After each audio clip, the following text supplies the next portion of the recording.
The first time I saw the advertisement, it was exactly 2:17 a.m., and I remember the time because sleep had become a luxury I could no longer afford. My apartment was silent except for the humming of my old refrigerator and the rain tapping gently against the cracked bedroom window.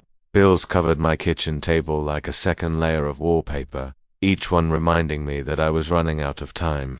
3 weeks earlier I had lost my job, my savings had vanished faster than I expected, and every company I applied to either rejected me or never replied. Desperation changes the way you think. It makes impossible opportunities look reasonable and obvious dangers seem harmless. So when the strange advertisement appeared on my screen, I didn't question it nearly as much as I should have. It was painfully simple. Night caretaker needed, Blackwood Manor, $8,000 per week, accommodation included, immediate start, no company name, no photographs, no reviews, no address. At the bottom a single sentence was written in smaller letters. Only those who truly need this opportunity should apply.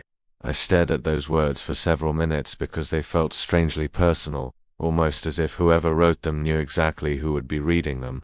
Against every instinct telling me to close the page, I clicked apply. The application asked for only 3 things: my name, my age, and my phone number. No references, no identification. 30 seconds after pressing submit, my phone rang. The screen displayed unknown caller. I answered, expecting silence or some kind of automated message, but after a few seconds of faint static, an elderly man's calm voice finally spoke. "Mr. Carter, we've been expecting you." A chill crawled across my back. "I just sent the application," I replied. "How could you possibly know?" The man ignored my question. "The position is yours. Don't you want to interview me?" I asked.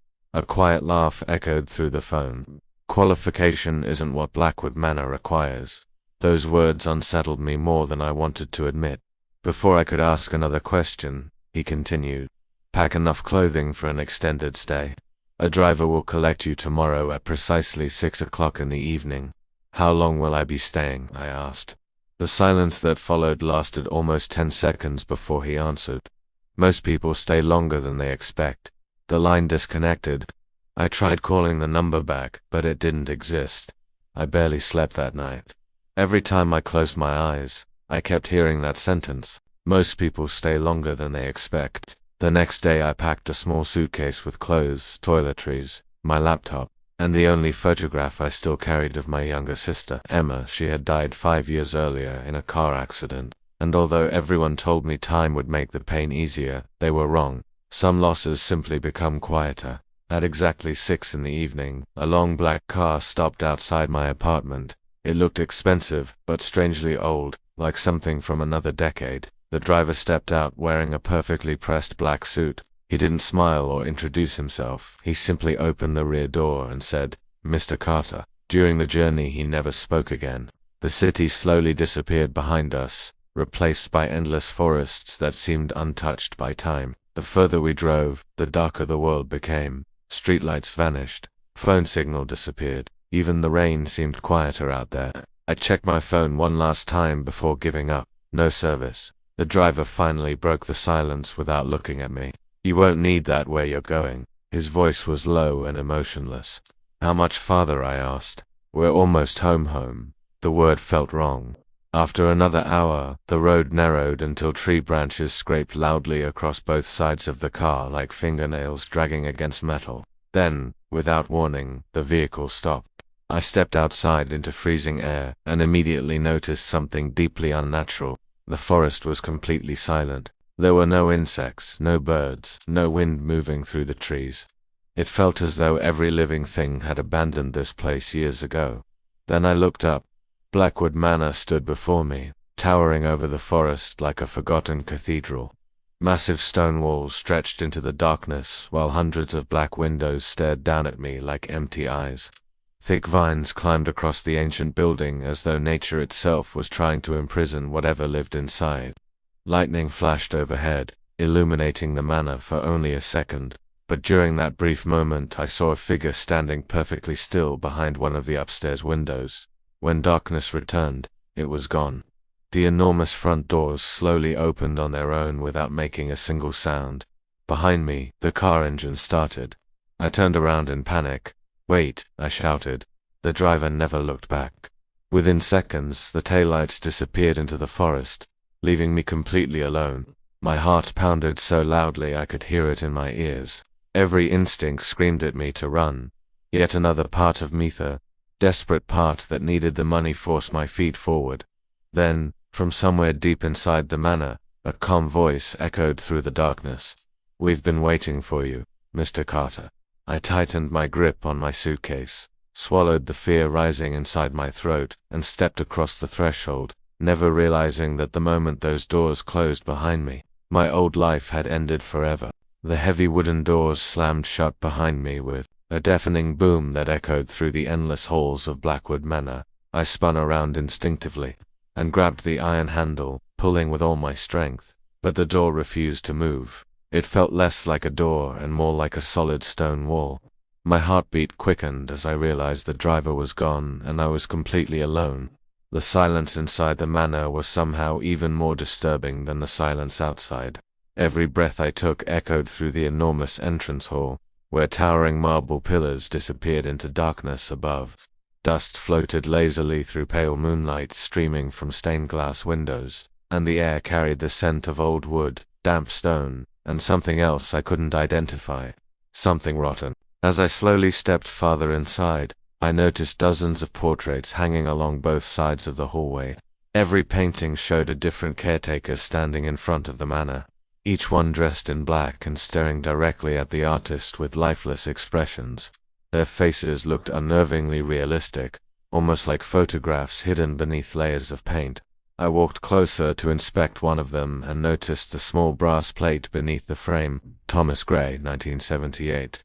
The next portrait read Michael Evans, -1986, another displayed Helen Brooks to 1994. There were dozens of them, stretching farther down the hallway than I could clearly see. I searched every wall but couldn't find a portrait of anyone leaving the manor, only arriving. A faint clicking sound echoed from somewhere deeper inside the house. Before I could react, footsteps approached from the darkness ahead.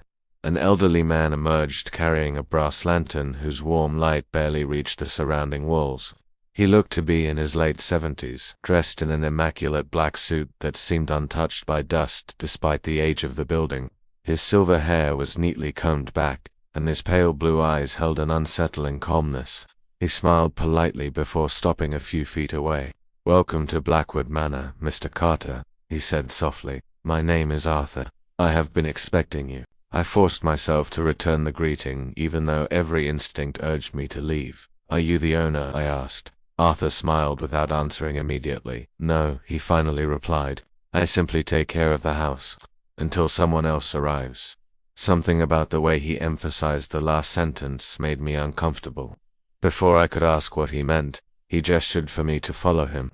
We walked through endless corridors lined with antique furniture covered in white sheets, enormous chandeliers hanging from cracked ceilings, and clocks that all displayed different times. None of them ticked. None of them moved.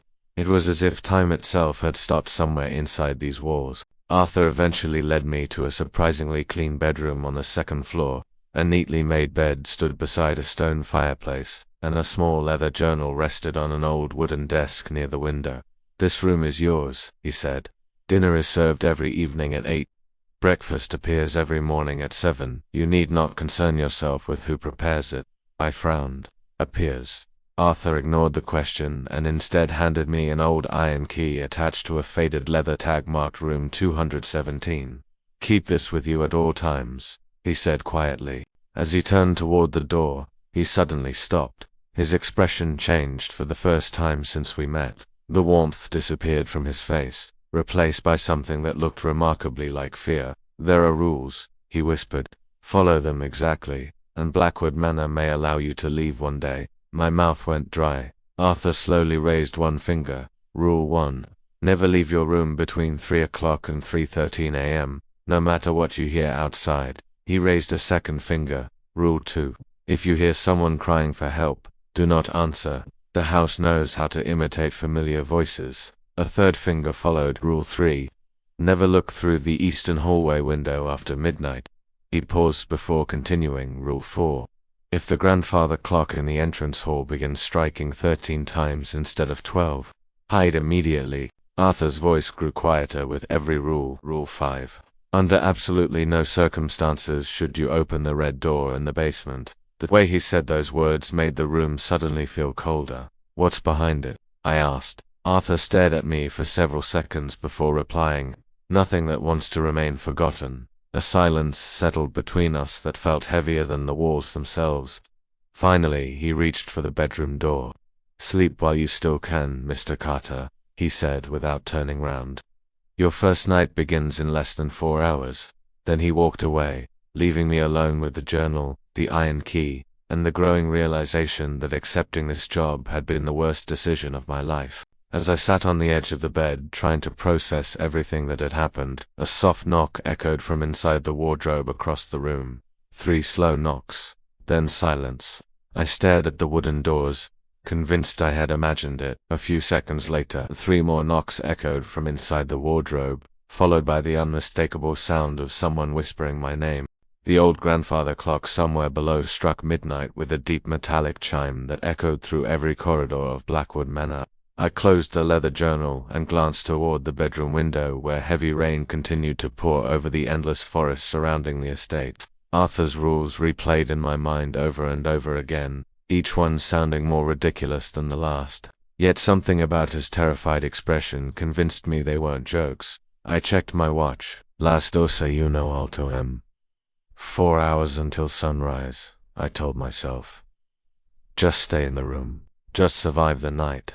The knocking inside the wardrobe had stopped nearly an hour earlier, and after convincing myself it had simply been old wood expanding in the cold, I finally lay down on the bed. Sleep never came.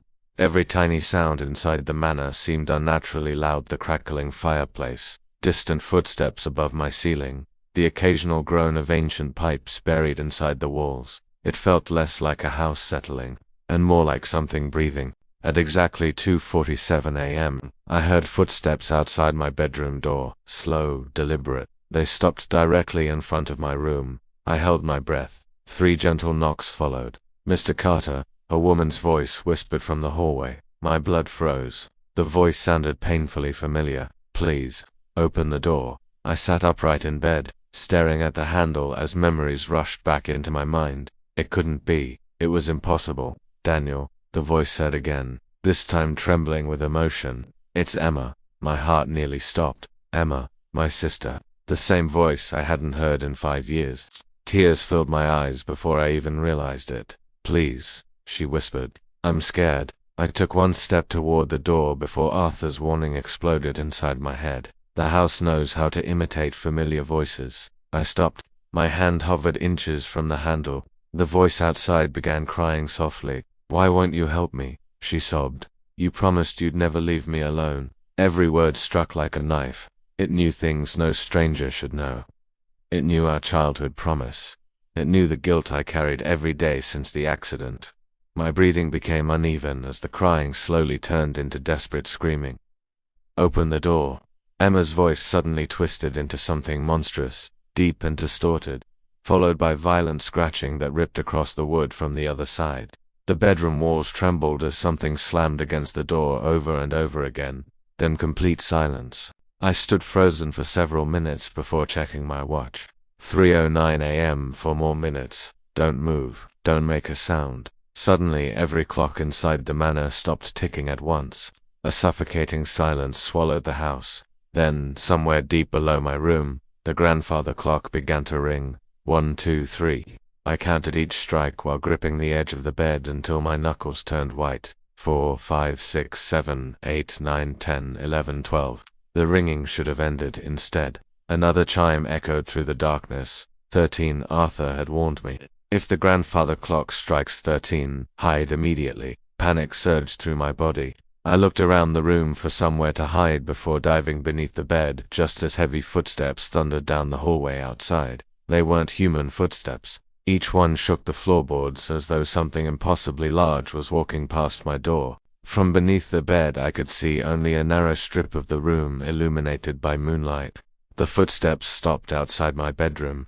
The door handle turned slowly. Once, twice, then the old wooden door creaked open by itself.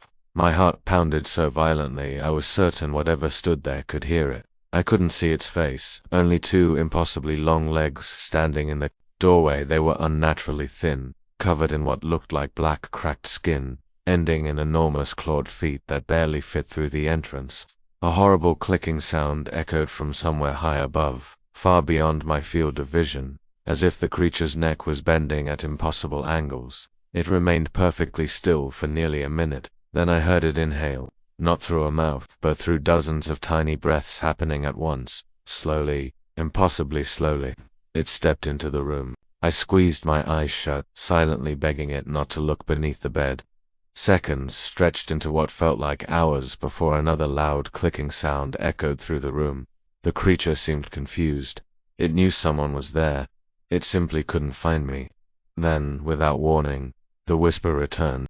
Morning should have brought relief, but Blackwood Manor did not seem to recognize the difference between night and day. Instead, a cold grey light hung over the forest like a permanent storm cloud, making the entire estate feel trapped outside of time. I hadn't slept for more than a few minutes. Every time I closed my eyes, I saw those pale eyes staring back at me from beneath the bed. When I finally gathered the courage to look under it after sunrise, there was nothing there except dust and old wooden floorboards. For several minutes I convinced myself that exhaustion had caused me to hallucinate, but that illusion disappeared the moment I opened my bedroom door, for deep claw marks had been carved into the wood from the outside.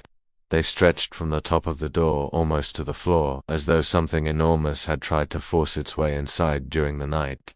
Whatever I had seen, whatever had spoken using Emma's voice, had been real. He studied my face for a long moment before quietly asking, "You heard someone calling your name, didn't you?" I nodded. He lowered his eyes and sighed. "Everyone does." Neither of us spoke again as we walked toward the dining hall. The silence between us felt heavier than any conversation could have been. Breakfast was already waiting on the enormous dining table, though I never saw anyone prepare it. Fresh bread, eggs, hot coffee, and fruit sat neatly arranged as though invisible servants had just left the room seconds before. Arthur ate slowly without saying a word, while I struggled to swallow even a single bite. Finally, I broke the silence. "Who built this place?" Arthur stopped chewing. "No one remembers." "Who owns it?" Another pause. "The manor owns itself." I laughed nervously, expecting him to smile. He didn't. Instead, he reached into his pocket and placed a folded piece of yellowed paper beside my plate. It was covered with names, dozens of them. Some were crossed out with thick black ink, others were circled. At the very bottom was my own name, written in handwriting that looked strangely fresh. "What is this?" I asked. Arthur looked toward the enormous fireplace before answering. "Caretakers." My stomach tightened. "They're all dead." Arthur slowly nodded. "Some disappeared. Some were found. Most were never seen again." Before I could ask another question, an impossibly loud bang echoed somewhere upstairs. Every chandelier in the dining room shook violently. Arthur immediately stood. "Stay here," he ordered. "Don't leave this room." Then he hurried away, disappearing through the western corridor before I could respond. For nearly 20 minutes I sat alone, listening to distant footsteps echo through the manor. At first they sounded like Arthur's, but gradually they became heavier, slower, accompanied by a strange scraping sound that reminded me of metal dragging across stone. Curiosity began fighting against fear. Arthur had told me to stay where I was, yet every instinct urged me to discover what had happened upstairs. Against my better judgment, I left the dining hall and followed the sound. Every hallway looked identical to the last, filled with faded portraits, cracked mirrors, and antique furniture buried beneath dusty white sheets. After several wrong turns, I noticed something that hadn't been there before. At the end of a narrow corridor stood a red wooden door. Its paint looked newer than anything else inside the house, almost wet beneath the dim light. I froze. Arthur had mentioned only one red door, the one in the basement. This door was on the second floor. As I stared at it, I noticed a trail of fresh, muddy footprints leading straight toward the entrance before disappearing beneath it. My breathing slowed. Somewhere behind the door, something heavy scraped across the floor. I told myself to walk away. Instead, I stepped closer.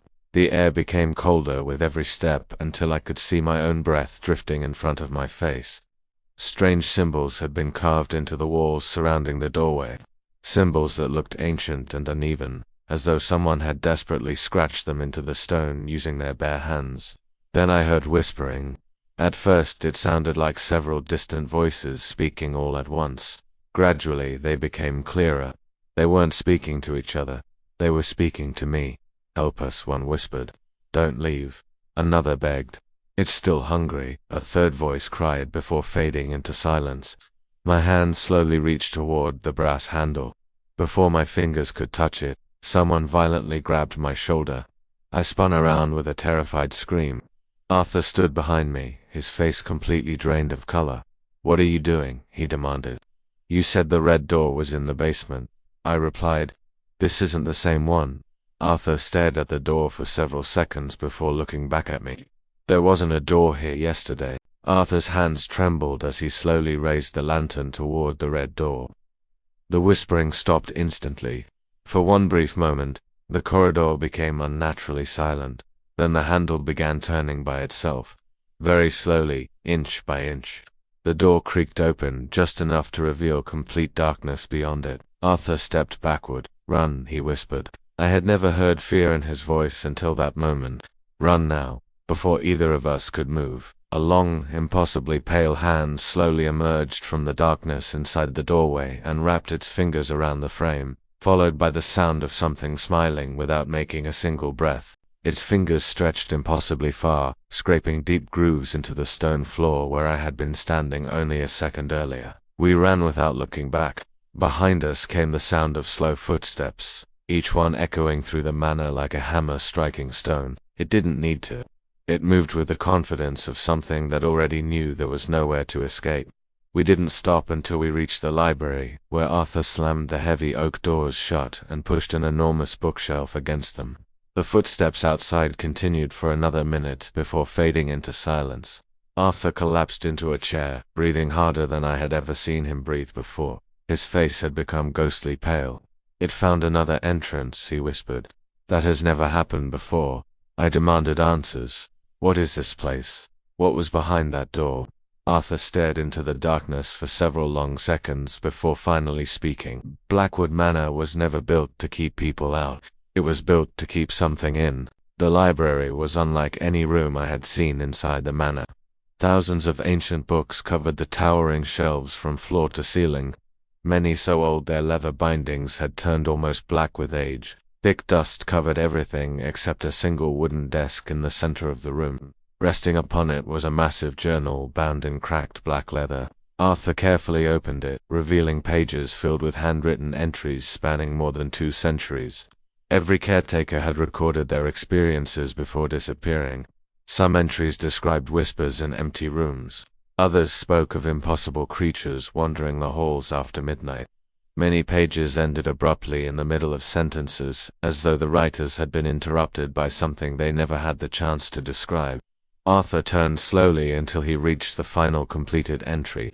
It was dated 12 years earlier. "If anyone reads this, never believe the house when it offers you freedom. It lies. It always lies.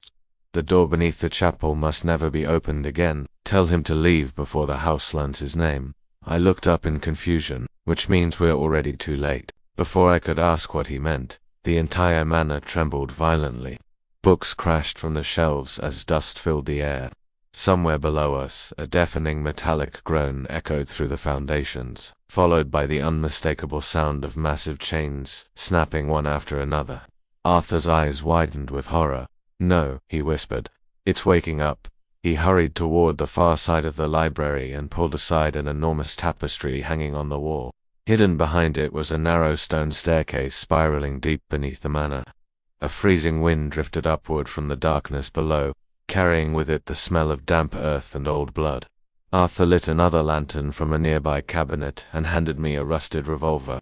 "It won't kill the creature," he said, "but sometimes loud noises remind it that you're still human." I stared at the weapon. "How many bullets?" Arthur hesitated. "1." My heart sank. "1." He nodded. "You've already lost it." The staircase seemed endless. We descended for what felt like 20 minutes before reaching a vast underground chamber carved directly into the bedrock beneath the manor. Thick stone pillars supported a ceiling lost in darkness, while ancient iron chains, as wide as tree trunks, stretched across the chamber in every direction. Many had already broken. At the center of the room stood a gigantic circular doorway carved from black stone, covered with symbols identical to those surrounding the mysterious red door upstairs. The ground around it was stained dark, as though thousands of years of blood had soaked permanently into the rock. Arthur approached the monument with visible fear. "This is the true heart of Blackwood Manor," he said. "Everything above exists only to hide this place." I noticed dozens of photographs scattered across the floor. Every one showed former caretakers standing exactly where I was standing now. Some smiled. Others looked terrified. None appeared older than 40. Then I found the last photograph. My hands began shaking before I even picked it up. It showed me, standing in front of the black doorway, wearing the same clothes I was wearing now. The photograph had been taken long before I ever arrived. As I stared at my own impossible photograph, a deep voice echoed through the chamber from somewhere beyond the circular doorway. It didn't sound loud, yet every word vibrated through my bones. "Daniel Carter," it whispered. "You finally came home." Arthur slowly raised the lantern toward the darkness. "Don't answer it," he said. "Whatever happens, don't answer." The voice laughed softly, filling the chamber with an unbearable pressure that made the stone walls groan. Then, one by one, every broken chain surrounding the doorway lifted from the ground, as though pulled upward by invisible hands. Something enormous was moving in the darkness beyond the gate. And for the first time since entering Blackwood Manor, I realized the house itself wasn't the monster. It was only the prison. The photograph slipped from my trembling fingers and landed face down on the cold stone floor, yet I couldn't look away from the towering black gateway before us. Something enormous shifted in the darkness beyond it, not with the movements of a living creature, but with the slow certainty of an ancient mountain awakening after centuries of sleep. Every broken chain hanging from the ceiling groaned under an invisible weight, rising higher and higher until they stretched tight across the chamber. Arthur stepped between me and the gate, raising his lantern as though its tiny flame could somehow challenge whatever waited beyond the darkness. "Do not speak," he whispered. "It learns through conversation. Every answer you give becomes another way for it to enter your mind." The deep voice echoed again, calmer, this time almost comforting. "You have been lied to, Daniel." The chamber fell silent. "You believe you were brought here to protect the manor, but you were brought here because you belong to it." Arthur shouted for me to cover my ears, but it was already too late. The voice no longer came from the gateway. It came from inside my own thoughts. Images flooded my mind without warning. I saw Blackwood Manor standing beneath a blood-red sky centuries earlier, surrounded by hundreds of frightened villagers carrying burning torches. I saw priests carving the ancient symbols into the stone while dozens of men dragged impossible chains toward the underground chamber. Then I saw something else, a child standing among the crowd, a boy no older than 10. His face was dirty, his clothes torn, but I recognized him instantly. It was me. The vision vanished as quickly as it had appeared, leaving me gasping for breath. "That's impossible," I whispered. "I was born in Chicago." Arthur's expression darkened. "Were you?" he asked quietly. Before I could answer, another memory forced itself into my mind. Behind us, flames consumed the upper floors of the estate as terrified people screamed in the distance. The woman kept repeating the same words over and over. "Never let him remember. Promise me he'll never come back." I staggered backward until my shoulders struck one of the ancient pillars. Those memories weren't dreams. They felt real. More real than anything I could remember from my own childhood. Arthur slowly lowered his lantern and looked at me with unmistakable sorrow. "You deserve the truth," he said. 30 years ago, Blackwood Manor almost fell. Whatever lives beyond that gate convinced a young caretaker to break every rule. The prison opened for less than 1 minute. He paused, struggling to continue. "Only one child survived that night. You." My breathing stopped. "No." Arthur nodded. "You were found wandering alone in the forest with no memory of your family. The authorities believed you were abandoned during a storm. They never found the manor because the manor didn't want to be found." My legs nearly gave out beneath me. Every piece of my past suddenly felt uncertain. My parents had adopted me. They always avoided questions about where I came from. The nightmares I'd suffered since childhood, the endless dreams of endless hallways and whispering voices, they had never been nightmares at all. They were memories. A violent explosion echoed from somewhere above us, shaking the underground chambers so hard that pieces of stone crashed from the ceiling. Arthur looked toward the staircase in horror. "It's opening the house." Before I could ask what he meant, hundreds of distant screams echoed through the foundations of the manor. Human voices, terrified voices, then complete silence. The lantern flickered violently as the chamber grew even colder. The black gateway slowly began cracking from top to bottom, thin lines of crimson light spreading across its surface like veins beneath skin. The voice returned, now filled with quiet satisfaction. "The prison weakens, because the last witness has returned." Arthur suddenly grabbed my shoulders. "Listen to me carefully. The manor isn't feeding on people, it's feeding on memory. Every caretaker who entered this place slowly forgot who they were until nothing remained except fear. That's why none of them ever escaped. By the time the gates finally opened, they no longer remembered they wanted to leave." My chest tightened as I realized I could no longer remember my apartment number. My landlord's face had become blurry. Even Emma's voice was beginning to fade. Panic overwhelmed me. I reached into my pocket and pulled out the old photograph of my sister, the one I had carried for 5 years. My hands froze, her face had vanished. The picture now showed only an empty playground beneath a gray sky. I blinked repeatedly, convinced my eyes were failing, but the image never changed. Arthur stared at the photograph before quietly saying the words I feared most. "It's already taking her from you." I felt tears running down my face as I desperately tried to remember Emma's laugh, the color of her eyes, the last conversation we had before the accident. Every memory slipped further away, no matter how hard I fought to hold on. The voice beyond the gate laughed softly. "Pain fades first, then love, then identity." The crimson cracks widened across the enormous doorway until pieces of black stone began falling away into the darkness behind it. Through the opening, I saw something move. Not a face, not a body, just hundreds of glowing white eyes opening one after another inside an endless void. Arthur loaded the single bullet into the rusted revolver and pressed it into my hand. "If the gate opens completely," he whispered, "don't waste the bullet on the creature." I stared at him in confusion. "Then who?" He looked directly into my eyes, his expression completely calm despite the terror surrounding us. "Me." Before I could speak, the final chain holding the gateway together snapped with a deafening crack that shook the entire chamber. The black stone split wide open, and a freezing darkness began pouring into the room like living smoke. From within it came thousands of overlapping whispers speaking my name, each one sounding more familiar than the last. The darkness pouring from the shattered gateway spread across the chamber like an endless tide, swallowing the ancient floor beneath our feet until the stone itself seemed to disappear beneath a living shadow. The countless white eyes drifting inside the void remained fixed on me, unblinking, patient, as though they had been waiting for this exact moment for centuries. Arthur slowly stepped in front of me, his trembling hands tightening around the lantern. "Listen carefully," he said. "Everything I told you was true, but not all of it was the truth."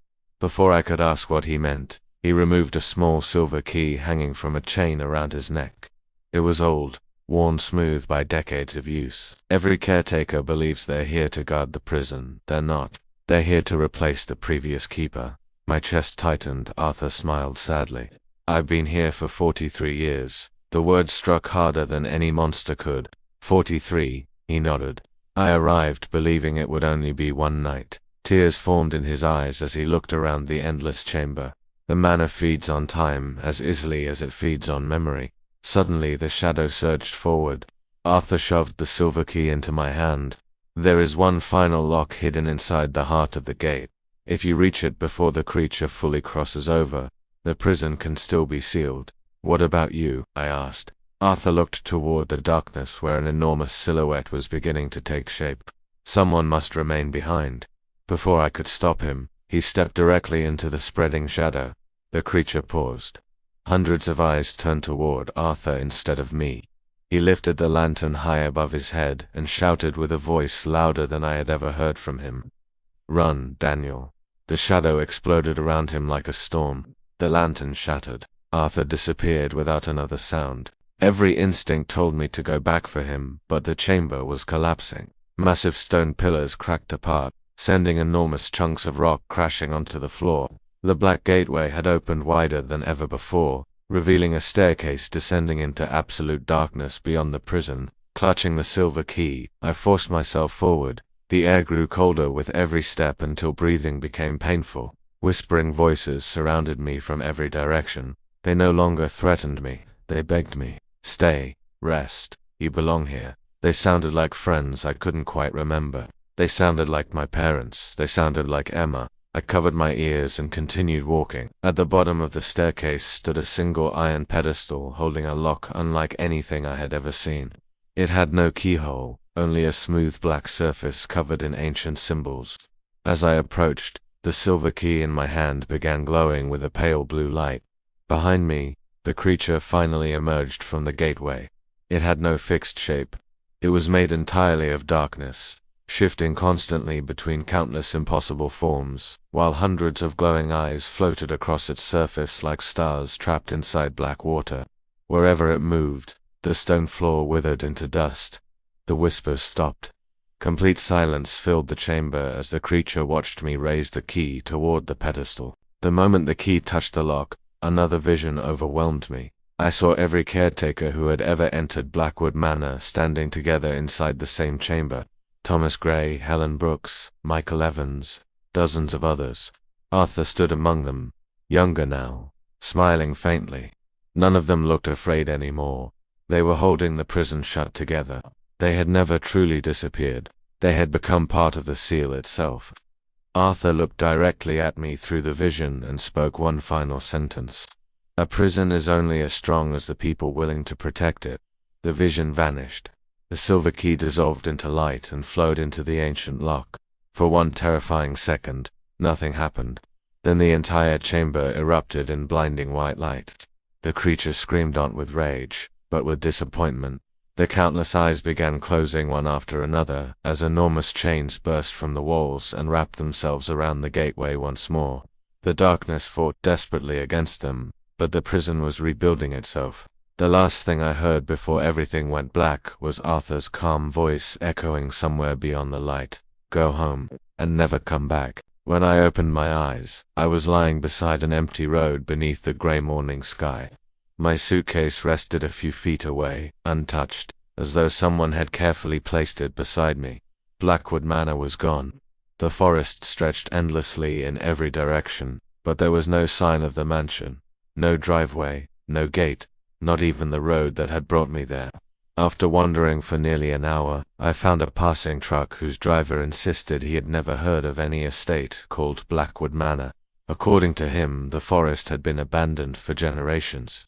I returned to the city convinced I had survived the worst experience of my life. Yet something felt wrong from the moment I unlocked my apartment door. Dust covered everything inside. The calendar hanging on the kitchen wall displayed a date I didn't recognize. My landlord stared at me in disbelief when he saw me. "Where have you been?" he asked. "The police searched for you." My heart pounded. "I was gone for 3 days. His expression slowly changed. "Daniel, you've been missing for 11 years. My knees nearly gave way beneath me. Friends had moved away. My old neighborhood had changed completely.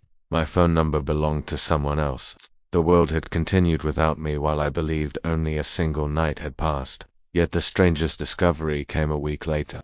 I developed an old camera left inside my suitcase, one I didn't remember packing.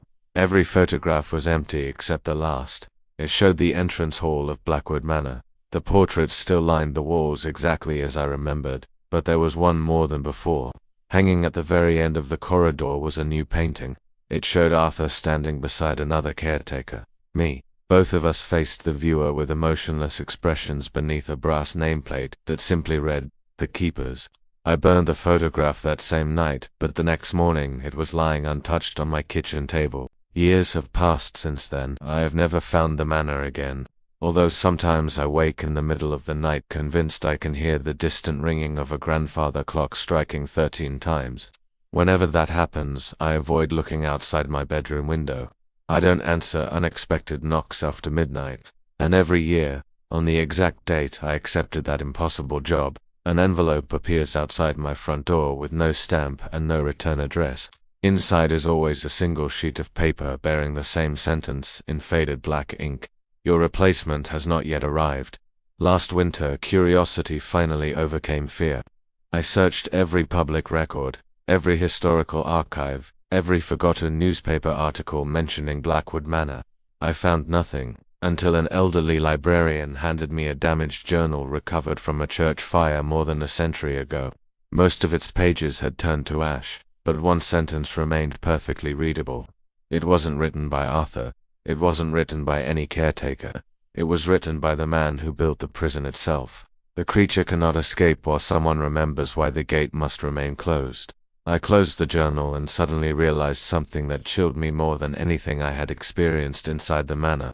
Every year my memories of Arthur become weaker. His face is becoming harder to picture. His voice is fading. One day I may forget him completely. And if the last memory of the last keeper disappears, who will remember to keep the gate closed? If you're hearing my voice now, then this recording survived longer than I expected. Maybe someone uploaded it after I disappeared.